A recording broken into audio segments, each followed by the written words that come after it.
right, we're back again.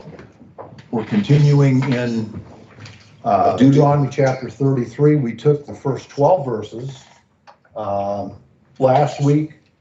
We have 16 to take this week. Hopefully we can get through the 16. I think we can. We stopped last week actually in verse 12, where we talked about the prophecy concerning Benjamin. Remember, we're kind of moving in between two sections here.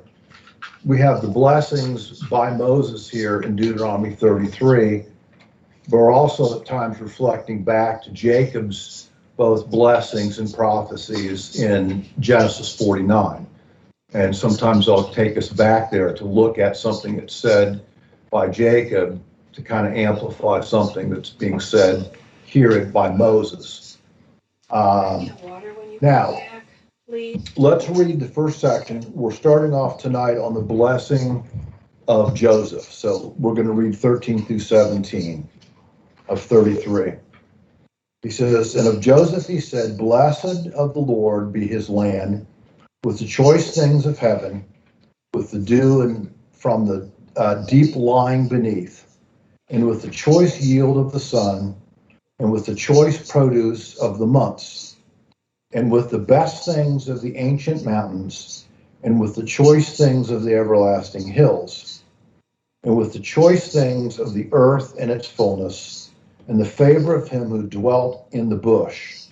Let it come to the head of Joseph, and to the crown of the head of the one distinguished among his brothers. As the firstborn of his ox, majesty is his, and his horns are the horns of the wild ox. With them he shall push the peoples all at once to the ends of the earth, and those are the 10,000s of Ephraim, and those are the thousands of Manasseh." All right, so let's try to pull these verses apart so that we can figure out what each one of these phrases means.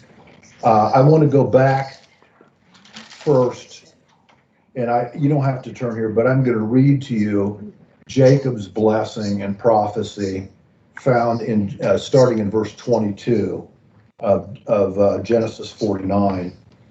He says this about Joseph. He says, Joseph is a fruitful bough by a spring. Its branches run over a wall. The archers bitterly attacked him and shot at him and harassed him, and his bow remained firm, and his arms were agile.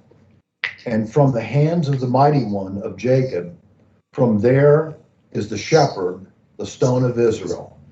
From the God of your father who helps you, and by the Almighty who blesses you, with blessings of the heavens above, blessings of the deep that lies beneath, blessings of the breasts and of the womb.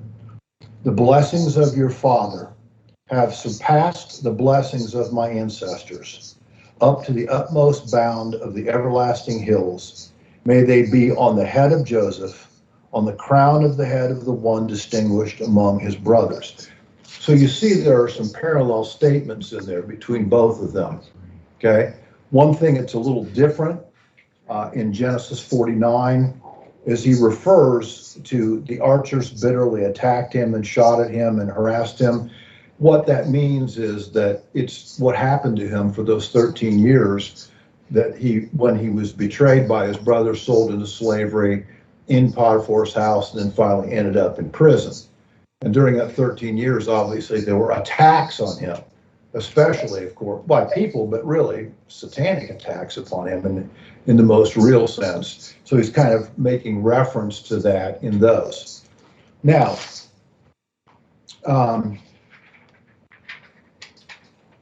we find an interesting thing about Joseph, and that is if you study the verses where he's referenced, you see over 100 ways in which he's compared to Messiah. So his life is very typological of Messiah. Now, we see here in Deuteronomy 33, he's promised abundance, that is, in many ways. first of all, the bounty of the deep, which means that he's promised abundance of springs, fountains, and underground water. That's the first thing. He's also promised the abundance of the choice yield of the sun. In other words, there's lots of sunlight in Israel. And if you combine abundant water with abundant sunlight, then of course you have the formula for abundant harvest. As a matter of fact, in Israel, because of especially the watering that's been going on over the years for the agricultural there, you find that there are many crops in which they can harvest 4 times a year. Mm-hmm. Yeah, they produce 80% of the vegetable sources for Europe. So it's an extremely abundant, place. Now, he talks again about the choice produce of the months. Literally, in the Hebrew, it doesn't quite say months, it says moons. Okay, why? Because what's the calendar source of Israel? It's lunar. It's lunar. So literally, it's implying that there's almost a crop that's doing well every month of the year, through the year, by the number of moons in the year. That's really what he's implying there. Now, the bounty of the mountains certainly would include trees, limestone, precious metals, and things that are found in the areas in which Joseph settles. Now, remember, we're going to talk about this more, but Joseph settles because he gets a double portion, and we're going to read about that. Therefore, he settles in the tribal areas of his sons, Manasseh and Ephraim. Okay? This is the, did I say that right? Manasseh and Ephraim? Mm-hmm. Yeah, I think so, right. Because we'll read in a minute what happens with them. But they end up with these 2 relatively large areas. One of them, half of Manasseh, is on the east side of the Jordan, and they're in this large pasture land area. And then half of Manasseh is inside the west side of the Jordan. Ephraim is one of the larger geographical and numerical tribal areas of the northern area of Israel. Okay, so is it hillier? Oh yeah, Ephraim, it's much hillier. It is. Now, it talks about the head of Joseph being the crown of the head, distinguished among his brothers. This, of course, is a reference to the various chapters in Genesis where Jacob sends some of his sons down to Egypt because there's a famine in Israel. And of course, the several chapters where it talks about he greets them, they don't know him. Obviously, he looks like an Egyptian. They haven't seen him for, also for 17 or 13 years. And of course, what happens is that through his forgiveness of them, he finally reveals himself to his brothers. And of course, he ends up having them go back and get Jacob and bring all the brothers and Jacob back. And 70 of them, the family number now is in Egypt, and they're prepared there. Their number is grown there. They're fed there. They're protected there until whatever point a Pharaoh comes along that puts them in enslavement. But certainly for probably a considerable length of time, they're very much taken care of purely as a result of him being the head, the covering for them, as it were.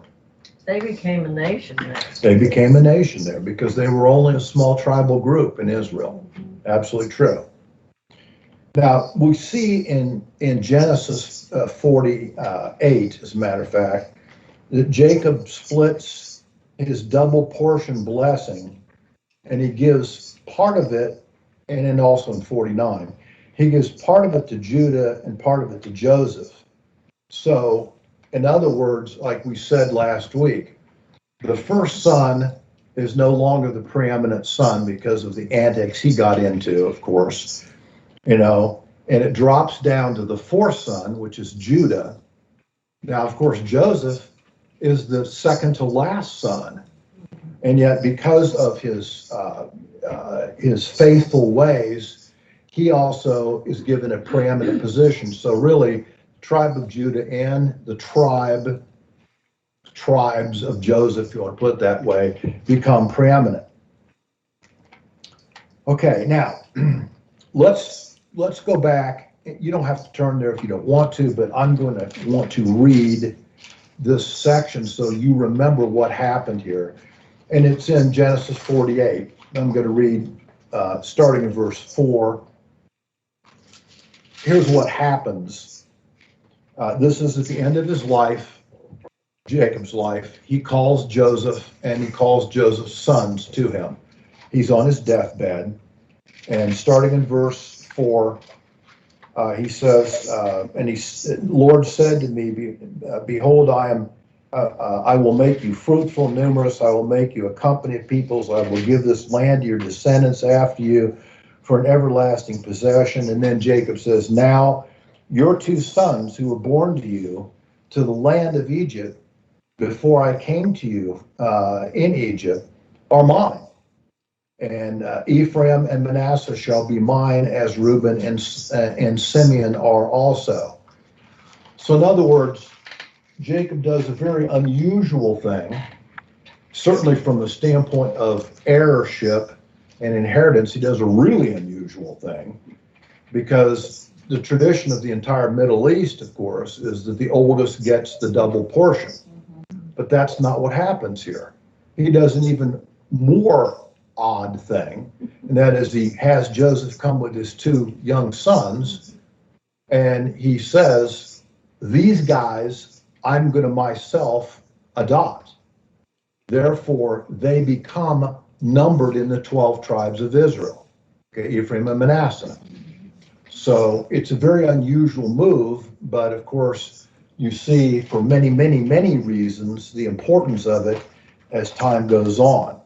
I have a question. Yes. There are at least, well, I remember 2 times when the firstborn actually was not the one who got the blessing. Mm-hmm. Like with Esau and Jacob. Correct. And now with Reuben. So why it's happening?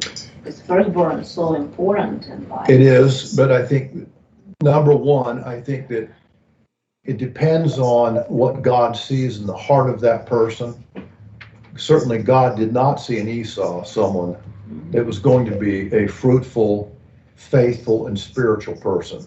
And so, even though, Jacob conned his brother out of the birthright, still God allowed him because he saw something in Jacob that he didn't see in Esau. God saw something in Joseph that he didn't see in most of the other brothers, and that's why he gets such a fruitful double portion blessing. So the principle is one thing, but like you've always said, there's always the exception to the general rule. Yeah, and yet, so the God's plan is kind of more important than who was born when. Absolutely, always.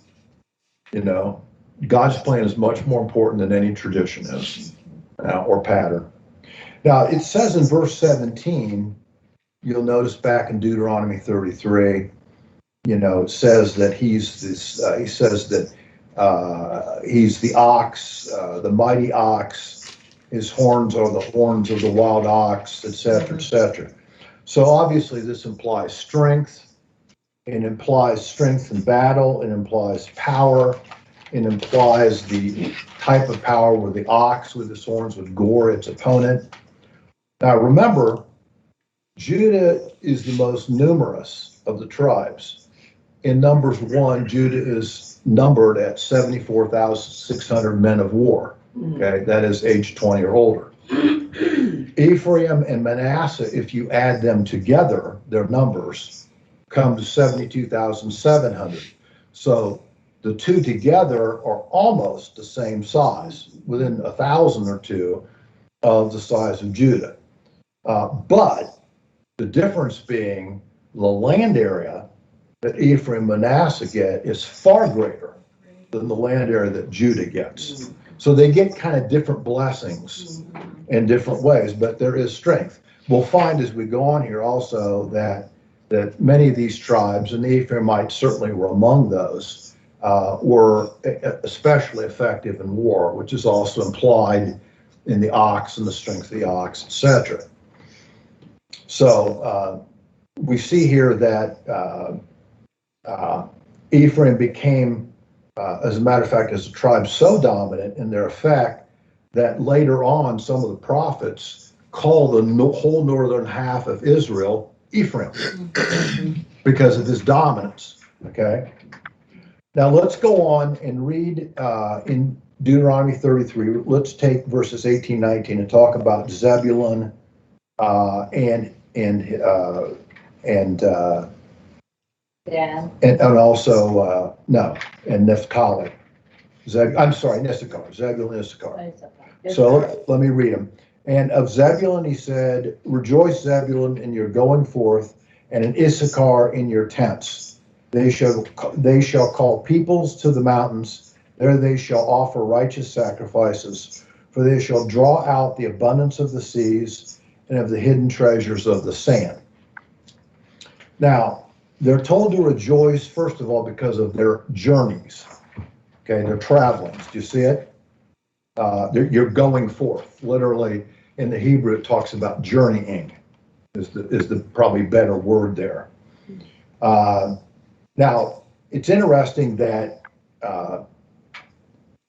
they are their position, particularly the position, I believe, of Zebulun.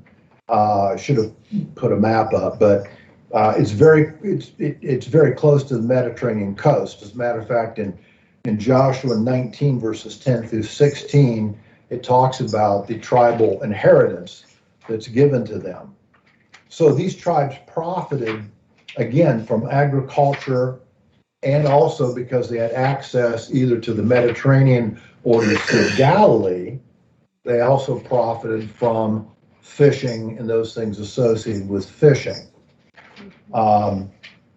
Issachar is told to, quote, rejoice in his tents, which means that Issachar, because of his tribal placement, was a little bit more herding and pasturing oriented than his fellow was. Now, there are also a couple of things that happen with these two tribes that I think are noteworthy as time goes on. During the kingdom years of the monarchy, Zebulun joins David at the town of Hebron to officially transfer the kingship from Saul to David. So not everyone endorses this, but the tribe of Zebulun does endorse this and supports David. You'll find that reference as 1 Chronicles 12, verses 23, 33, and 40. It says that there. Now, also in 1 Chronicles 12, and again, I'm not necessarily going to take us there, but you can look at this. Verse 32, we notice an interesting statement. It says that Issachar has 200 chiefs who, quote, understood the times and understood what Israel was to do. That's the phrase. So, in other words, these 200 leaders of Issachar had an understanding that was above their fellows, had an insight that was above many of their fellow Jews, and especially in relationship to what the future of Israel should be. And that's part of why they understood that the future of Israel and their discernment of the future of Israel was with David and not with Saul. Okay? Some of the tribes didn't get it, but they did get it. Now, let's go on to Gad. Let's go to verses 20 and 21. Let me read it. And of Gad he said, blessed is the one who enlarges Gad. He lies down as a lion and tears the arm and also the crown of the head. Then he provided the first part for himself For there the ruler's portion was reserved, and he came with the leaders of the people. He executed the justice of the Lord. Now, the phrase lies as a lion and tears the arm, of course, refers again to a fierce, warlike capacity of the Gadites, and indeed they were as you look through the history and references to them. The word lion there actually is the feminine version, so it really should read lioness. And of course, in other words, it implies the huntress, the one who goes out to actually catch the prey. Now, the Gadites settled again on the east side of the Jordan River, okay, with the tribe of half of Manasseh there, and Reuben also. And there's a partial fulfillment of this prophecy is found in 1 Chronicles 5. Why don't we turn there? Bookmark this for a second. Let's go over to 1 Chronicles 5.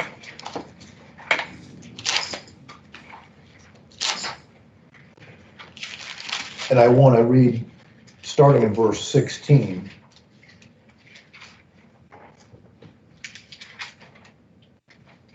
Again, this is about Gad, you'll notice.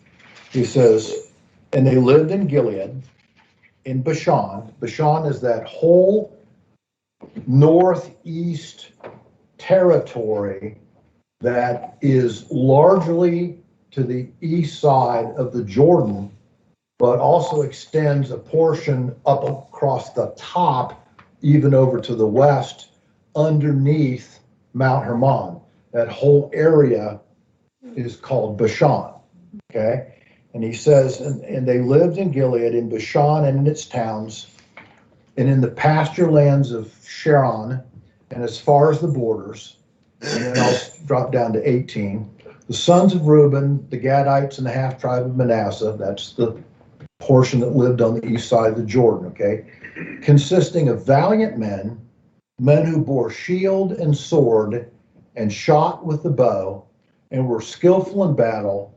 They were 44,760, all who went to war. And here's their prophetic future, okay? Remember, we're told that they're going to be fierce and warlike. Verse 19, and they made war against the Hagrites, Jetur, Naphish, and Nebdad.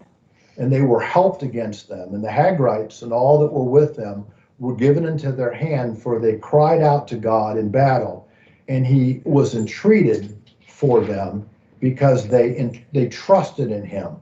And then it talked about the spoil they took from their battle with the Hagrites. And it says in verse 22, for many fell slain because the war was of God, and they settled in their place until the exiled. So again, these are some of the warlike exploits of the Gadites and how they helped Israel. Now, they're also typological in another way. And I want you to turn back from 1 Chronicles, and I want you to go to 1 Samuel. Let's see if I wrote it down correctly here.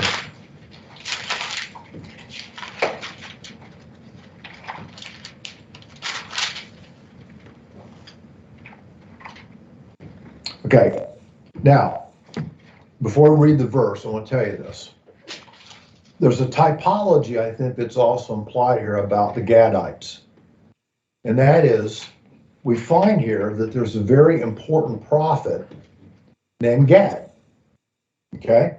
And here's what's said in 1 Samuel 22:5.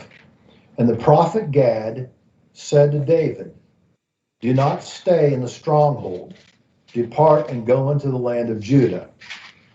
What he was saying is, get away from Saul. That's really what was going on. That's what he's saying. So David departed and went into the forest of Hereth. Okay? Now, it's interesting that in 2 Samuel 24, so turn now to 2 Samuel and go to chapter 24, we see another thing that the prophet Gad says. It's extremely important, and certainly in the history of Israel it is. 2 Samuel 24, we're going to look at verses 18 and 19. Starting at 18. So prophet Gad came to David that day and said to him, "Go up, erect an altar to the Lord on the threshing floor of Arahunah, the Jebusite." And David went up, and according to the word of the Lord, just as the Lord commanded, and Arahunah looked down and saw the king and his servants crossing over toward him. And he went out, bowed his face down to the king, and he said, "Why is my lord the king come to his servant?"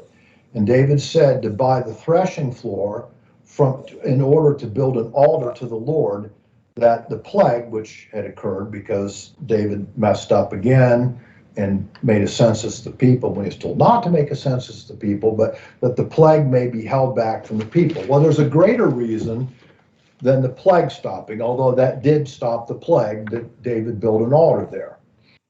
This threshing floor is in the area of the Jebusites. The Jebusites are in the area of Jerusalem. And during this time, Jerusalem was not in the direct control of Israel yet. Now, this threshing floor has a very interesting placement. If you go back and look at it, in the time of Abraham, it was called Mount Moriah. And if you look at it later, what else was it called? In Solomon's days, it's the Temple Mount. Yeah. In other words, he was directed to purchase this land and to hold it so that in the future the temple could be built there. So, rather important act that occurred there, obviously. So, it also we see that remember the Gadites and the half tribe of Manasseh and the Reubenites requested before the conquest occurred, as they were ready to go across the Jordan. Remember, they went to Moses and they said, "Hey, this land over here, we've got a lot of flocks, and this pasture land over on the east side of the Jordan really would be a great place for us. Can we have it?" And Moses consulted with the Lord, and the Lord said, "Okay, with this one understanding." Remember what it was? To send their fighting men. Correct. That they had to send their fighting men along with the rest of Israel for the 7-year conquest period. And after the conquest was done, then they could go back to the area. And that's what they did. And they did indeed honor the elders of Israel, as it talks about the elders of Israel in the prophecy in Deuteronomy 33 in those verses. And we see that in Joshua, well, let's turn there. Turn back a little bit to your left if you're in 2 Samuel, go back to Joshua chapter 22.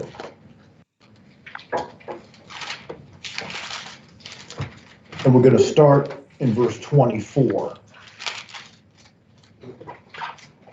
Joshua 22? Yes, Joshua 22. Now, what happens is, at the end of the conquest, half tribe of Manasseh, Gad, and Reubenites take off and go back over the Jordan River to the east side where they were promised their land. Okay? But they stop at the Jordan and they build an altar. Right?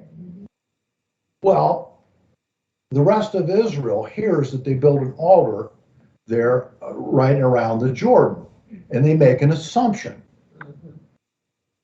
And what's the assumption they make?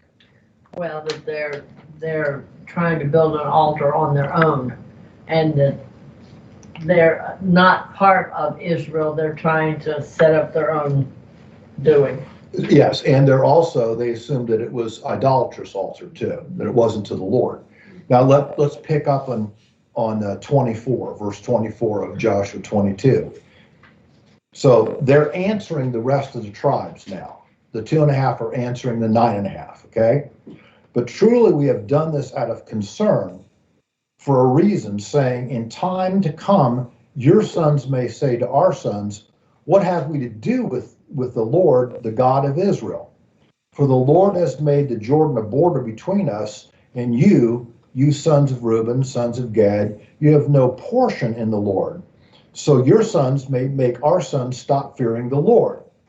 Therefore, we said, let us build an altar, not for not for a burnt offering or for sacrifice, but rather it be a witness between us, between you and your generations after us, that we are to perform the service of the Lord before him with our burnt offerings and with our sacrifices and with our peace offerings, that your sons may not say to our sons in this time, you have no portion in the Lord. So that's their motivation. Since they're going to be removed from the 9.5 tribes in a different area, okay, they build this altar so it'll be a memorial, is what it is, so that generations remember, 2.5 tribes are over on this side and they're still part of all of Israel, and they still are to obey the Lord, and they're part of the commonwealth of Israel still. Now, it's also said in the verses we read there about Gad, it says he took his first part for himself. He took the ruler's portion, which he reserved. That was the phrase. Now, the ruler's portion, the Hebrew word is poel, and the word means to inscribe, and what it infers is that the Gadites inscribed their tribal allotment in the east side of the Jordan River. And they did. Okay, so they made a claim to it first, before any claim was made by really any of the other tribes. And it's almost like they went to the, whatever it is, who would it be? We go to in the county recorder's office, I get it is. And they made, they put their claim down for their property there. And that's really what it refers to, what he's saying there. And of course, this was agreed to. It's even reiterated again in Joshua 1, verses 12 and 13, that they're reminded that they were allowed to take that east side of the Jordan property as long as they, finish their commitment to the rest. Okay, now, the next verse 22, go back to Deuteronomy 33. And you'll appreciate the brevity of my comments here, which is not very common for me. Okay, and that's verse 22. And of Dan he said, Dan is a lion's whelp that leaps forth from Bashan. Now, I am going to wait and take Dan maybe a little bit later on tonight, but really all next week, because the tribe of Dan is so unusual in so many ways. And I think you'll be amazed at how the world around was affected by the tribe of Dan. And I'm going to go into, Norman, I think you'll appreciate, all kinds of historical documents. I've already started on them, and show you, see, it implies here that they leap forth. Okay, the word can be translated spreads. Okay, and indeed, that's exactly what they did. They spread out all over the place, and I'm going to show you where they spread to and who they affected and where they spread. And it's really, I think, quite fascinating. We might start on it a little bit, but next week I'm going to go and spend the whole time really expanding on it. Because remember, there's 2 tribes that have an unusual outcome in terms of these blessings. Okay, Simeon has an unusual outcome. When we get to the end of this, you'll realize, if you haven't now, that Simeon isn't blessed. He's not on the list. He's not on the list. Now, Dan, in this case, is blessed in a very cryptic way, and we're going to show how even more cryptically he's blessed and prophesied about by Jacob in Genesis 49. So they have a very unusual treatment. Again, Simeon is left out of this list Dan is left out of a really important list. Mhm. And that's the list of the tribes in Revelation 17, Revelation 7, where it talks about 12,000 from, 12,000 from, the 144,000 that are mentioned. Dan's nowhere to be seen. And I think there's a good reason why, and I'll try to develop the case for why I think he's not to be seen in that list next week. Okay? So, so let's move on and let's go to verse 23, Naphtali. So we see, and of Naphtali, he said, O Naphtali, satisfied with favor and full of the blessing of the Lord, take possession of the sea and of the south. All right. Naphtali is given the area that is from the Jordan River Valley, okay, around approximately, well, south of Jericho, all the way up north to the west side of the Sea of Galilee. That's the area that Naphtali is given. Especially on the west side of the Sea of Galilee, it was extremely well watered and fertile ground, and because of the Sea of Galilee, was more temperate. And there are certain things like vineyards that could grow there very well because of the topographical nature there. So they are promised that because of this, that they will have great agricultural success, and they will have bounty in fishing of the sea. The sea there refers to the Sea of Galilee. Okay? Now, it's interesting that Naphtali also has interesting future involvements in Israel. During the time of the judges, especially during chapters 4 and 5, Naphtali plus Zebulun responded to the call to fight against Jabin, the king of Hazor, when he had invaded inside Israel. Barak, who was one of the judges, along with Deborah, led this charge, okay, being a judge himself, Barak. And of course, Barak was a son of the tribe of Naphtali. Okay? Now, a very interesting thing and a rather cryptic thing is said about Naphtali that I think is fascinating. And you're going to have to turn to Isaiah to see it. Isaiah chapter 9. If you don't understand the whole story, you'll read this verse and you'll go, what? So let me read it to you. This is inside the section where Isaiah refers to the coming Messiah. Okay? He says, verse 1, but there will be no more gloom for her who was in anguish. The earlier times he treated the land of Zebulun and the land of Naphtali with contempt. But later on, he shall make it glorious by the way of the sea on the other side of the Jordan, Galilee of the Gentiles. Now, first of all, you go, why is it he said he treated Naphtali and Zebulun with contempt?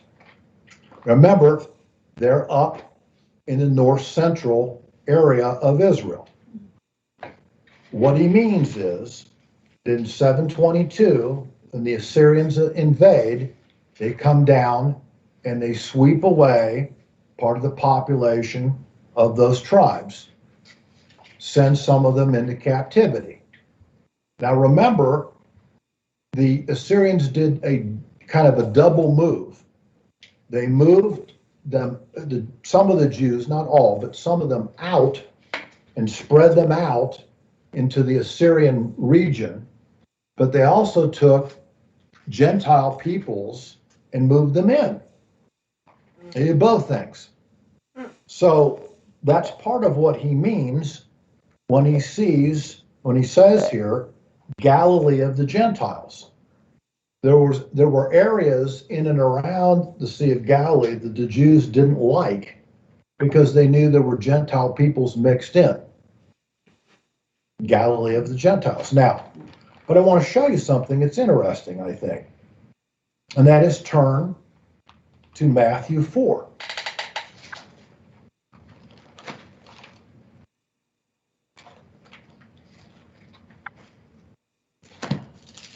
Matthew chapter 4. Here's another typological fulfillment.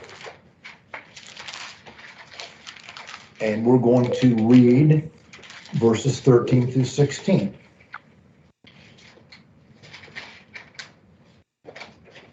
Let's start in 12, okay? Matthew 4, starting 12. Now, when he heard that John had been taken into custody, he withdrew into Galilee. So he goes into the region of Galilee. And leaving Nazareth, he came and settled in Capernaum, which is by the sea, in the region of Zebulun and Naphtali. Thus was to fulfill what was spoken through Isaiah the prophet. And what do you suppose the next two verses are? What we just read in Isaiah 9. Interesting fulfillment, isn't it? Therefore, it's a double fulfillment.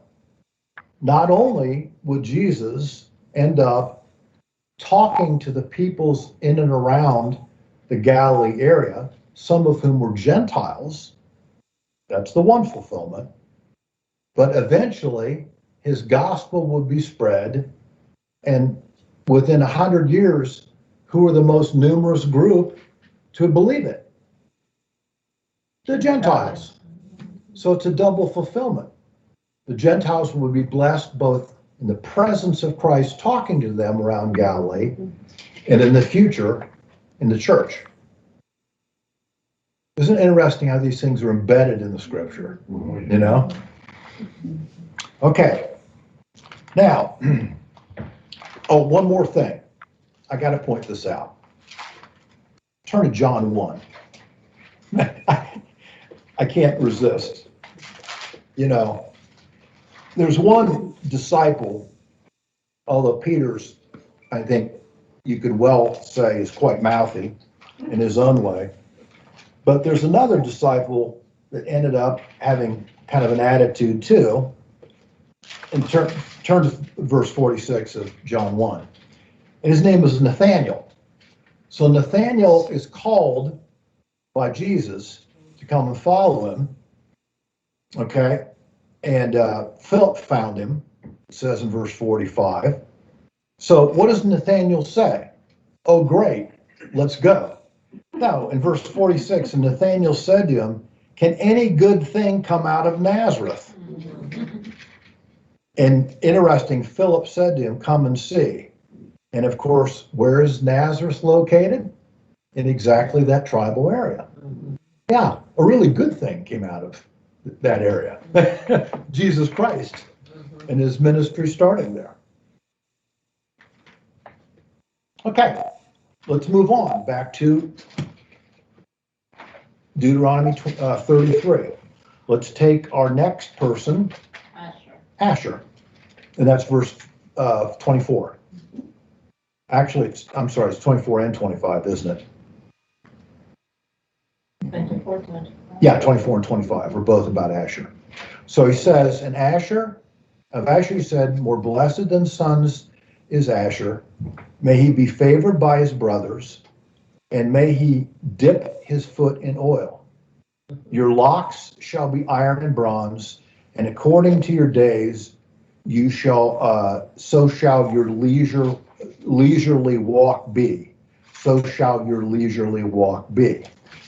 Now that should be clear as anything to you, right? All right, right. I always think if we would be able to read in the original language, probably many things. It would be easier. So much more. It would definitely be easier. Yeah.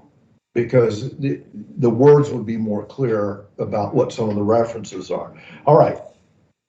Obviously, in the blessing of Jacob of Asher, it's found in Genesis 49:20. It predicts that Jacob predicts he'll have plenty of food, and he'll even have a pleasant type of food that is used more by rich people. Dainties, he calls them, or that's the English term for them. Now, of course, the area of Asher is the upper Galilee region, and it's found between Naphtali and the Mediterranean Sea. So it's up there, but it doesn't quite reach to the Mediterranean Sea, but it's within a few miles of the Mediterranean Sea. Now, here's the thing. What's this foot in oil business? Well, this is not talking about petroleum. All right.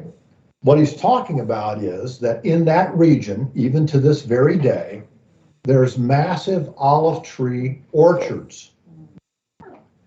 Some of the best olive oil in the world, and certainly of the best olive oil in Israel, is produced in that region in great abundance. And it's exported all over the world by Israel. In other words, what he's saying is there's so much and it's such a huge quantity that you could almost bathe in it. That's really what he's saying there. That's the reference. Then he makes this statement about locks and iron and bronze, but yet still at the same time, you'll be able to have some time for leisurely walk. This refers to the fact that if you look at a map, there's an ancient major trade route that goes through this region from the Mediterranean all the way over to the east side. Now, that made transporting the products that they grew in the olive oil easy and made them wealthier because they could get it to different markets. Okay.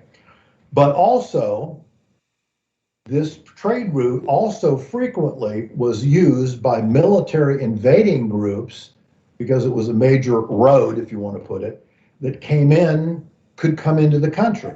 Therefore, it's a double thing. One side is blessing, but the other side is you better also make certain you're guarding from military invasion potentially, and make certain you have locks on your doors of your cities. That's what he's referring to in that area. Okay? Now, 26 through 29, let's read it. There is none like the God of Jerusalem, who rides the heavens to your help, and through the skies in his majesty. The eternal God is a dwelling place, and underneath are the everlasting arms. And he drove out the enemy from before you and said, destroy. So Israel dwells in security, the fountain of Jacob secluded, a land of grain and of new wine. His heavens also drop dew down. Blessed are you, Israel, who is like you, a people saved by the Lord, who is the shield of your help and the sword of your majesty. So your enemies shall cringe before you, and you shall tread upon their high places. Okay? So it's a summary statement about kind of summarizing what God's saying here. Basically, he says that all these blessings can only occur and have only occurred because of God, Jerusalem, that is, God, the righteous one. That's what, remember, we've talked about this word before, Jerusalem, who is the ever-present help and assistant to his people Israel. He is the one who drove out their enemies from Israel. He is the one who blessed them with water. He is the one that makes for their grain fields and their abundant vineyards. He states here that Israel is unique because their God is unique. They are shielded and kept from enemies if they follow and obey the upright one and also act in an upright way. Okay? They need to be obedient to the true and only God. That's basically what is being summarized here. Now, you can look at the sons of Jacob. You can look at those prophecies And you can see that in almost every case, they're a mixed bag. There's good things they did, there's bad things they did. But this is really just typological of all people. We could look at them and think, well, how stupid they could be. But we could look back in our own life and think how stupid we could be, right? You know, we have no different character than they. It's only through the inspiration of the Holy Spirit, because of our own salvation that God's made for us, that we can act differently, right? But we don't act perfectly. And they didn't act perfectly either. Now, I told you that there are two tribes that get some unusual treatment. And of course, I told you that one of them is Simeon. And its treatment is unusual here because he ain't even mentioned. He didn't get a blessing. So you should ask yourself the question, why doesn't he get a blessing? Okay? I mean, he did some dumb stuff, but the others did some dumb stuff too, right? Why would he not get a blessing for doing some not great things, you know, when the others also did that too, minus Joseph.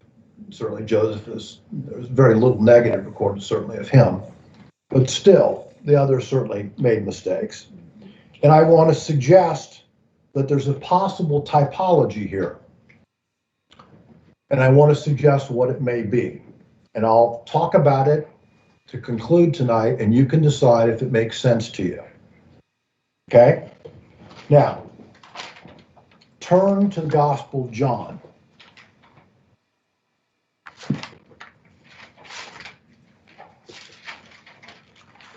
And we're going to go to chapter 13. John chapter 13. All right. And I want to read starting at verse 26.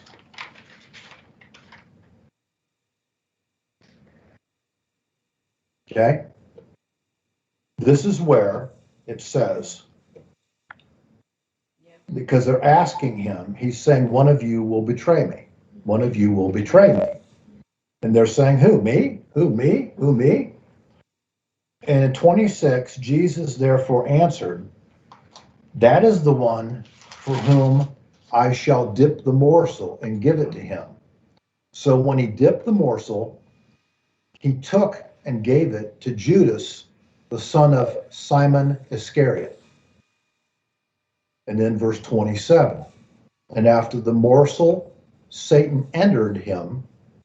There's only two people in the entire history of the world that Satan himself enters. Judas was one, and Antichrist will be the other. Okay? Satan entered him. Jesus therefore said to him, what you do, do quickly. Now, I want you to notice something that I think is easily overlooked. Let me read Judas's name in Hebrew, though my pronunciation will probably not be too great, but let me read it how the Hebrew would read. It's Yehuda ben Shimon Kiriat. Okay? Yehuda ben Shimon Kiriat, which translated literally would mean Judas, the son of Simeon from Kiriat. That's what in Russian is. In other words, Ben Shimeon means that he is a son of Simeon, the tribe of Simeon. Okay? Moses blesses the 11 tribes but leaves out Simeon.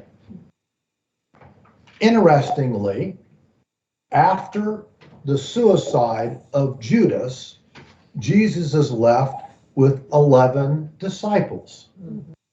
Okay? Is it a coincidence? I think not, but you have to decide. I think that the reason why he's left out is because he will have, that is, Simeon will have a future notorious member named Judas, who will be the world's greatest disgrace to the tribe of Simeon as he betrays the Messiah. And that's, I think it's typological that he's left out for that reason. Yeah, where was it again? John? 13, and it's verses 26 and 27. So, I will leave you with that idea. You can ponder it and see if it makes sense to you. But I couldn't help but ask myself, why 11 and not 12, and why is Simeon left out? And then thinking about the tribe that Judas came from, Sounds good to me. kind of makes sense. Yeah. You know, it's a typology that started thousands of years before, but it ends up with that notorious person of the tribe of Simeon betraying the Messiah himself. Okay? So why don't we stop for tonight? Next week, I'm going to start on the strange blessing and prophecies and the enigmatic nature of the tribe of Dan. This is quite a story. There's no tribe, I believe, in Israel who has more connections with more places than the tribe of Dan. And there's no tribe in Israel who ends up doing what I believe you will see as being some of the worst things imaginable. And they do it on many levels at different times in different ways. So I will spend the week next week preparing for this and hopefully show you what I think is an amazing story here. You know, I believe that the altar of Dan is still there. Well, it is. It is still there. I believe Yeah. it We is. saw the area. Yeah. Yeah. What, you know what he's referring to, the altar of Dan? Yeah, where they sacrifice animals No. and idolatry. Right. What happens, and I'll show you this next week. The Danites are given an area actually near Philistia on the Mediterranean Sea area, but they don't like it. Okay, so they decide, because they're a very warlike tribe, so they decide, they send out a bunch of guys and they spy and they find this little sleepy village town called Laish, okay, which is at the very base of Mount Hermon in the very far north. And the five spies come back and say, hey, that place is perfect for us. Yeah. So of course, what the Danites do is decide and take it upon themselves to leave the area where God put them specifically. And they end up going in and murdering everyone in the city. They then set up they take a guy and make him their prophet, and they build an altar there. And it actually was a golden calf, I believe, also. Yeah, it was. Yeah, that they built there in the tribe of Dan. That's just one little tiny incident about the tribe of Dan. Actually, it gets a lot worse as you go on. So, Gates of hell are up there. I'm sorry. Gates of hell. Absolutely. We'll talk about that too. Okay. So, tell you what, we will stop now and we will gather again next week.